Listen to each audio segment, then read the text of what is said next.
Olá, meus caros. Aqui é o Corvo, e mais uma vez trago para vocês um pouco mais sobre Yokai, dessa vez falando especificamente sobre Okubi. A referência para este tópico, na ocasião, é do Matthew Meyer, com o pequeno, digamos, livro compilado que ele fez, chamado The Hour of Meeting Evil Spirits, an Encyclopedia of Mononoke and Magic. Essa será a nossa principal referência para este tópico, apesar de que eu não ficarei apenas nela. Trarei algumas informações adicionais, algumas curiosidades. Bem, o que é Okubi? Okubi, na tradução livre, significa cabeça gigante, que é uma denominação, um nome, né, e um adjetivo que vão de encontro diretamente à aparência da criatura. Então é um termo que mais descreve a criatura do que necessariamente denomina. Mas significa isso, cabeça gigante. Né? E os habitats comuns dos Okubi, deste yokai em questão, normalmente é em algum lugar, basicamente, que ele possa se esconder, o que não é muito fácil devido ao seu tamanho, porque ela não é apenas uma cabeça gigante. O termo gigante quer dizer realmente gigante, digamos assim. Não é apenas uma cabeça avantajada, é uma cabeça realmente gigante. Então, esconder-se para um Okubi não é necessariamente uma coisa muito fácil. Então, normalmente, quando havia menções sobre Okubi, principalmente nos períodos em que esse yokai foi mais difundido, que no caso seriam o Heian e o Edo,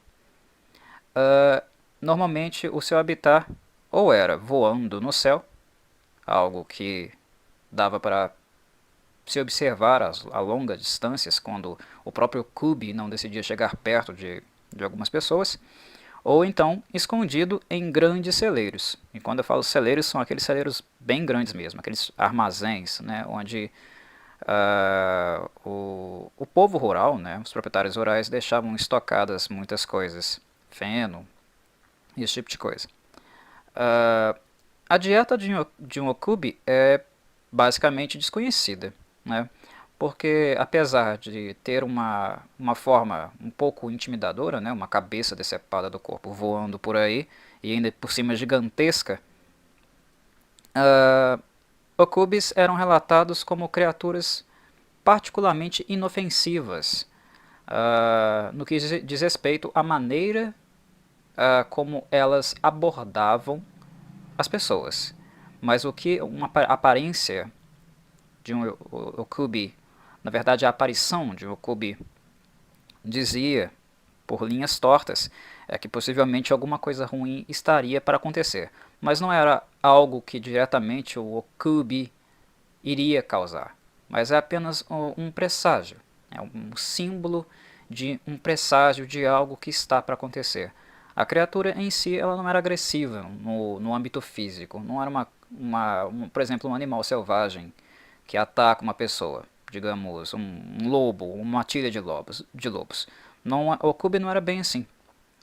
Era particularmente bastante inofensivo. Então, quando se fala em dieta da criatura, como muitos outros yokai têm, ela é simplesmente desconhecida, porque não se via o Okubi comendo, e ela não atacava os humanos, as criaturas que ela tinha contato também. Mesmo dentro dos celeiros, quando esses celeiros tinham animais, os animais costumavam ficar intactos, não serem afetados pela Okubi. Bem, a aparência, como o próprio nome já diz, né? A Okubi ela aparece na forma de uma forma de cabeça enorme mesmo, decepada do corpo, que voa através do céu, ela consegue levitar. E na maioria dos relatos, as Okubi são femininas na aparência. Muito comumente elas têm também os dedos enegrecidos, podres. Então não é uma aparência muito agradável, não. No âmbito das interações, elas, como eu havia dito, elas não constituem diretamente uma ameaça para os seres humanos. Okubis normalmente têm aparência feminina, mas também podem ser vistos em aspecto masculino. Mas na maior parte do tempo, elas eram umas cabeças gigantescas, de umas vovós bem anciãs mesmo. Você pode jogar aí a aparência, pelo menos de face, de 80 para cima anos, com os dentes todos podres. E digamos que o apelo facial, os traços faciais de uma Okubi demonstravam mais afeição ou tristeza. A criatura poderia até sorrir para você, né? O que torna ela, de certa maneira, uma criatura até mesmo macabra, por ser muito gigantesca, não ter uma aparência muito chamativa, digamos assim, e ainda sorrir para as aspas, vítimas, né? Mas, enfim, na maioria dos relatos elas são realmente têm realmente um aspecto feminino, né, na sua aparência, tem esses dedos aí enegrecidos, não são agressivas, e as atividades comuns da Okubi, ou do Okubi, comumente é voar por aí, né, pelo céu, e assediar algumas pessoas. Mas esse assédio é nesse sentido, é sorrindo para as pessoas, ou soprando o guarda-chuva que a pessoa está carregando, né? Tá aquela baita tempestade, vem o Okubi, sopra o guarda-chuva, manda para longe, né? Ou uma grande rajada de vento, ou alguma outra forma que possa assustar a vítima, no caso. Mas no âmbito da aparência, quando você olha para o Okubi e vislumbra a face da Okubi, normalmente o susto tem esse caráter lúdico, parece lúdico pela expressão da criatura, o prazer que ela está tendo em assustar. De acordo com alguns relatos, se um Okubi respira em qualquer parte do seu corpo, aí sim seria um problema, porque há indícios, há contos, né, de que onde o Okubi respira em você, essa parte do corpo ela ficará inflamada, haverá uma inflamação ali, né? Mas enfim, mesmo assim, mesmo que esse seja o único dano direto causado pelo Okubi, não há sinais de cabeçadas ou mordidas, não há relatos sobre isso. Mesmo que o sopro ou a respiração de uma Okubi seja a característica dela, que traria algum malefício para o ser humano, né? Mesmo assim as histórias sobre essas lesões, essas inflamações que elas acabam acarretando, não relatam, não apontam para mortes, né, ou nada nesse sentido. E realmente esses casos também, né, de dano físico são muito raros ou quase inexistentes. As lendas sobre a Okubi relatam sempre testemunhas oculares. É um bicho que é visto e, digamos que a sua aparência, né, o seu tamanho está diretamente relacionado com os relatos oculares das vítimas que observam o Okubi. As vítimas relatavam que eles eram muito vistos durante o período Edo, no Heian também, mas basicamente é uma história chamada Inou Mononoke Hoku, que disponibiliza para nós, né, ou provém para nós todos os aspectos realmente que envolvem o mito da Okubi. Nessa história, Inou Mononoke Hoku, o protagonista, Inou Heitaro, ao abrir a porta do celeiro e do armazém, ele descobre que tem uma enorme cabeça de mulher idosa lá, do tamanho de todo o recinto de armazenamento, né? É que essa cabeça estava residindo lá dentro. Curioso, ele vai e cutuca a cabeça da criatura, no caso a Okubi, com uma vara longa. E ao invés da vara bater contra a testa da Okubi, a cabeça ela se revela bastante pegajosa e mole, fazendo com que a vara afunde para dentro dela. O rei Tarô, obviamente, relata isso depois, procura falar sobre isso com outras pessoas próximas, falar que a criatura estava lá, mas quando outras pessoas vão contemplar o que o rapaz dizia, Okubi não estava mais no lugar. Ela havia desaparecido. Essa história ela contrasta muito com aquelas coisas que você supostamente acha que viu ou observou algo estranho de relance e quando você vai checar ou vai chamar alguém para checar e volta, essa coisa não está lá. No âmbito da análise yokai, na análise simbólica, digamos, do âmbito yokai, seria esse um paralelo daquela coisa que você viu, assustadora que se viu, e quando você volta para ver, ela não está mais lá. Ou outra pessoa vai ver e as coisas simplesmente desaparecem, independente do tamanho ou da forma intimidadora que ela tem. E existe também uma segunda crença que aponta para características da crença, né, da fé de algumas pessoas, né, da imaginação de algumas pessoas, que envolve uma crença de que quando um okubi é visto, isso também estaria indicando que um grande desastre estaria para acontecer. No caso, desastres naturais, mais comumente. Ou alguns outros corriqueiros do dia a dia, né? No caso, um tufão, terremoto, maremoto, incêndios. Sobre tufão, terremoto e maremoto, isso é algo bem notório e até óbvio de imaginar, né? Para pessoas da época Heian, do período Edo também, né? Que até hoje isso é comum na vida do povo japonês, né? Desastres naturais que envolvem o mar, né, muito em virtude de terremotos, são bastante comuns para o povo japonês. Então isso povoa o seu imaginário.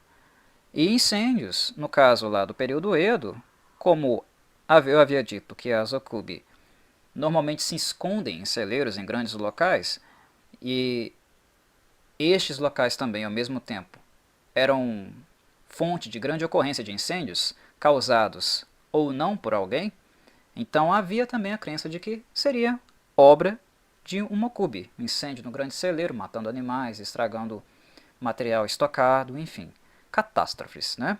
Desastres, ou naturais, ou essas comuns do próprio ambiente rural onde a crença, né, o mito surgiu.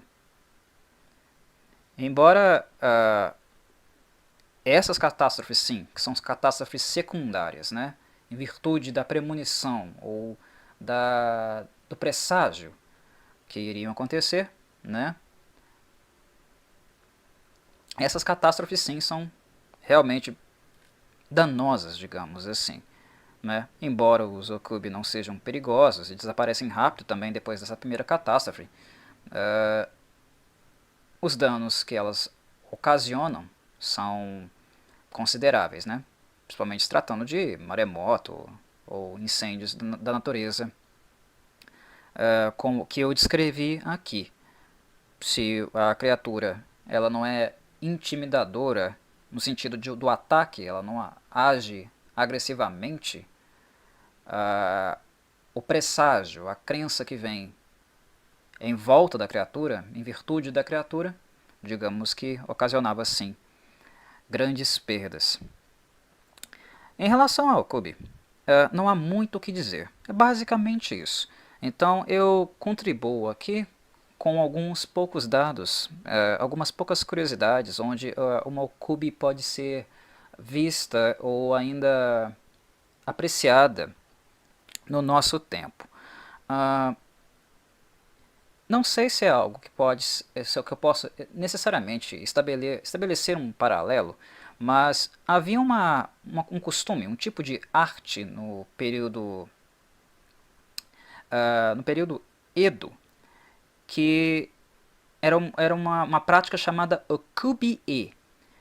Okubi-e é uma pintura de retrato japonês, ou pintura no gênero ukiyo-e, que mostra apenas a cabeça ou a parte superior do tronco.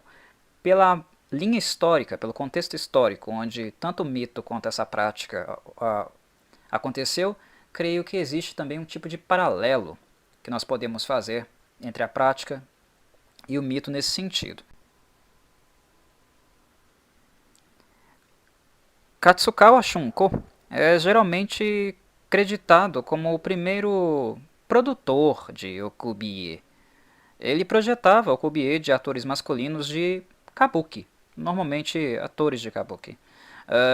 No início dos anos 1790, outra figura chamada Utamaro também desenhou okubis, mas agora voltando o trabalho e a arte para as mulheres. Okubiye, no caso de mulheres bonitas, né? Que não está muito próximo, digamos, da aparência da okubi mitológica. Mas esse Utamaro ele fazia trabalhos de okubiye com as mulheres bonitas, só lá em meados de 1790. E essa obra também, esse tipo de arte, recebeu uma outra denominação, que era chamada de Bijin Gaokubiye. Só que as autoridades do shogunato, né, da época, do período, elas proibiram o okubiye em 1800. Mas a proibição não durou muito tempo não, foi apenas 8 anos dela. E depois elas voltaram a ser produzidas.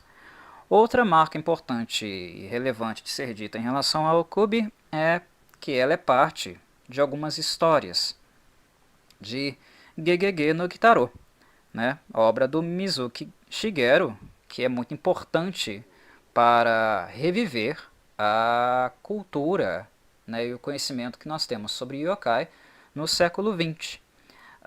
Falei sobre esse mangá, um pouco sobre o anime, nos tópicos anteriores, né, no canal, na playlist aí. Vocês podem acessar isso. Não vou entrar muito com informações, né, nesse sentido aqui, porque foi algo que eu já fiz. Caso vocês tenham curiosidade, é só voltar nos vídeos relacionados ao yokai, que está aí na playlist Mitos e Corvos. Mas a okubi ela aparece em uma história de Gegege no Kitaro, do Mizuki Shigeru. E a sua primeira aparição foi em um capítulo da revista Shonen Sunday.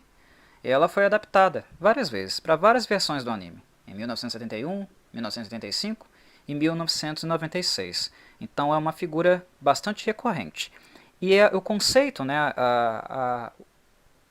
digamos, o tema de okubi e o conceito, a simbologia e o significado que o Mizuki Shigeru deu para okubi passou, a partir de então, a ser bastante adaptada ou servir de inspiração e influência para outras obras que viriam a seguir, principalmente no cinema. E um filme, que é um filme de época, que tem a presença, a aparição de okubi de maneira realmente relevante, é o filme Yokai Hyaku Monogatari. É um filme de 1968, né? A tradução livre seria 100 contos de yokai. Lembrando que também num tópico sobre yokai aí na playlist eu falei sobre o Hyakki Yagyo, né? E o quão importante o número 100 é para a mitologia yokai. 100 tem um significado peculiar, específico para os yokai e todo um sentido e importância na mitologia yokai. Então não é à toa que o filme chama 100 contos de yokai, né? Os yokais, no filme, no caso, né, os yokais nativos, eles estariam interferindo no ambiente ali para vingar um assassinato e frustrar os planos de funcionários corruptos. Na verdade, trata-se de um rico fazendeiro que pretende derrubar um santuário local e outras casas para construir um bordel ali, né?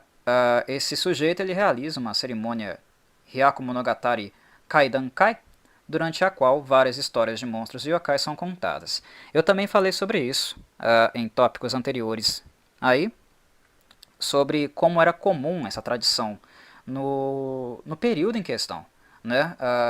Como as pessoas se juntavam, faziam rodas e começavam a contar histórias de yokai, né? E na medida em que elas chegavam no número 100, a presença ou a manifestação de algum yokai era esperada.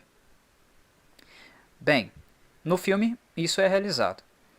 Só que, no entanto, ao fim da sessão, né, o proprietário da terra, né, ele esquece, ele termina a cerimônia sem fazer um procedimento de purificação, de afastar a influência, a presença yokai, que foi, de certa maneira, pela conduta, né, pelo ritual de contar histórias convocada ali, né? Ele não se atenta para afastar os espíritos, né? Então eles acabam sendo invocados durante a narração dos contos e a cidade passa a ser invadida pelos yokai. No caso, é o fenômeno basicamente, né, do Hyakki Yagyu.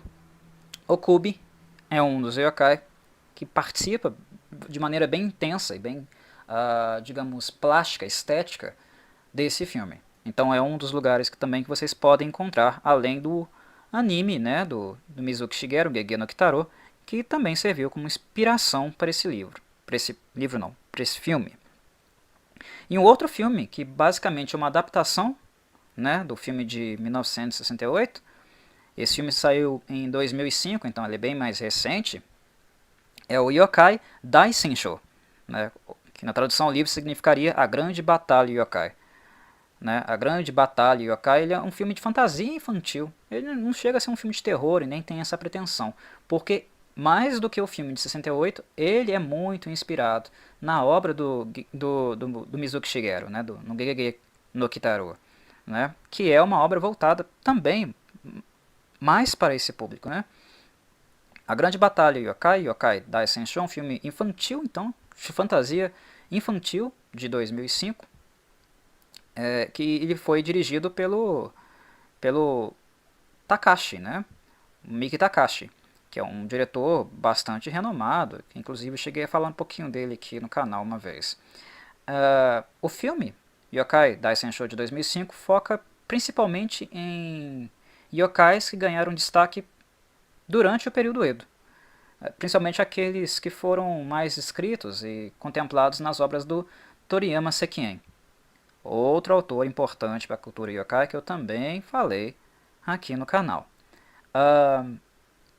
O filme ele se inspira também, além de em Gegege no Kitaro, né, parte do conceito de Gegege no Kitaro, mas ele se inspira muito também em Teito Monogatari, do Aramata Hiroshi, né, porque ele conta com um antagonista que é o mesmo antagonista do romance, que é o Kato Yasunori. Ele aparece também, no caso, aí, como principal antagonista deste filme. Ele é considerado um remake adaptado do filme de 1968, né? Um remake adaptado do Yokai Hyaku Monogatari. E traz muita influência da série Gegege no Kitaro.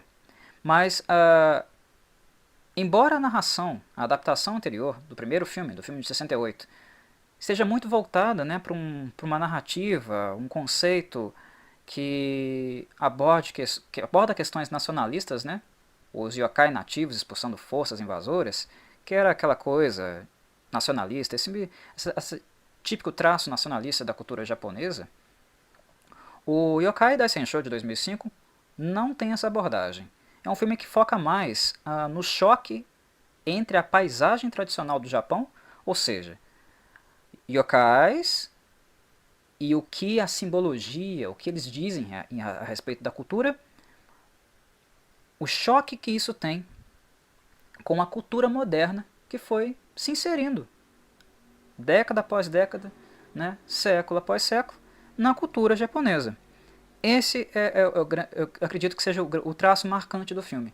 É o choque que ele quer mostrar entre a paisagem tradicional do Japão, na ótica yokai e tudo o que eles podem acrescentar e fazer nos pensar, esse choque que existe entre isso e a cultura moderna. O próprio Mizuki Shigeru, como eu disse, cujo trabalho dele é considerado uma parte importantíssima do discurso e cultura yokai, principalmente no século XX, né, devido às contribuições que ele causou na cultura pop, no estudo acadêmico também, né, algumas pessoas estudando seriamente os yokai, usando a obra dele como fonte bibliográfica, referência também, né. O Shigeru ele também atuou como conselheiro nesse filme. Ele até fez uma aparição, né, fez um cameo no filme interpretando um yokai. Então, para quem gosta da obra do Mizuki Shigeru, seja os animes ou os mangás, gosta de Gegege no Kitaro, né? Esse filme, Yokai Daisensho, ele é recomendadíssimo. Ele tem toda a aura que o anime e o mangá possuem mais adaptadas aí para um live action, né, para um filme com atores reais. E a Okubi, no caso, novamente aparece muito nesse filme. A Okubi é um dos yokais bastante contemplados pelo Mizuki Shigeru. Não é um personagem recorrente, mas daqueles que não são recorrentes, são mais esporádicos, digamos assim, a Okubi sempre aparece, sempre aparece. E como acontecia nos animes, né, de aparecer várias vezes em várias versões, várias edições dos animes, nos filmes a Okubi aparece muito. Yokai Daisensho de 2005 é a aparição mais recente e mais significativa da Okubi para quem quer vê-la, né, adaptada, aparecendo nas telinhas. Muito bem, meus caros. Por hoje é só. Né? Não há muitas informações sobre a Okubi, digamos, a respeito do yokai em si, porque é um yokai bastante misterioso e é esse mistério que constitui, né, todo o imaginário, todo o conceito do próprio yokai, né? Mas eu acabei trazendo aí algumas informações a mais, curiosidades para deixar o tópico com um pouquinho mais de consistência, né, e com realmente referências de onde o yokai pode ser encontrado em outros tipos de arte. Ultimamente eu não tenho postado muito no canal, né, principalmente nos últimos dias, ou quando eu posto os tópicos são sempre mais curtos, mas isso é em virtude do meu estado de saúde atual. Em breve eu espero, pelo menos, devo voltar com mais força a postar e trazer mais horas de conteúdo como eu tenho o hábito de fazer para vocês. Espero que isso seja breve. Mas por hora, é isso, meus caros. Até a próxima.